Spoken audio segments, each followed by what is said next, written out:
देशभरात सुरू असलेल्या मुसळधार पावसामुळे अनेक ठिकाणी पुरासारखी परिस्थिती निर्माण झाली आहे। अनेकदा काही जण जीव धोक्यात घालून पूर आलेल्या नदीमधून जाण्याचा प्रयत्न करतात। असाच एक गुजरातमधील व्हिडिओ सध्या सोशल मीडियावरती खूप प्रमाणात व्हायरल होत आहे। चॅनलवरती जर नवीन असाल तर नक्की सबस्क्राइब करा। या व्हिडिओमध्ये तुम्ही पाहू शकता की एक व्यक्ती पुलावर वेगाने वाहणाऱ्या पाण्यात बाईक सोबत अडकलेला आहे। मात्र या संकटाच्या स्थितीतही ही व्यक्ती तंबाखू मरताना दिसत आहे। सोशल मीडियाच्या प्लॅटफॉर्म इंस्टाग्रामवर पोस्ट केलेल्या या व्हिडिओमध्ये दिसतंय की एक व्यक्ती पुराच्या पाण्यात पुलावर अडकलेला आहे।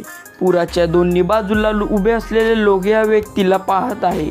दुचाकी स्वाराला वाचवण्यासाठी हे लोक काहीही करू शकत नाही। मात्र पुराच्या पाण्यात अडकलेली ही व्यक्ती आरामात हात सोडताना दिसत आहे। ही व्यक्ती तंबाखू खात असल्याचं या व्हिडिओवरती लिहिलेलं आहे। हा व्हिडिओ कोणत्या शहरातील आहे हे अजून समजले नाही। मात्र व्हिडिओ आतापर्यंत 1.3 मिलियनहून अधिक लोकांनी पाहिला आहे। लाखो लोकांनी या व्हिडिओवरती लाईक्स केले आहे।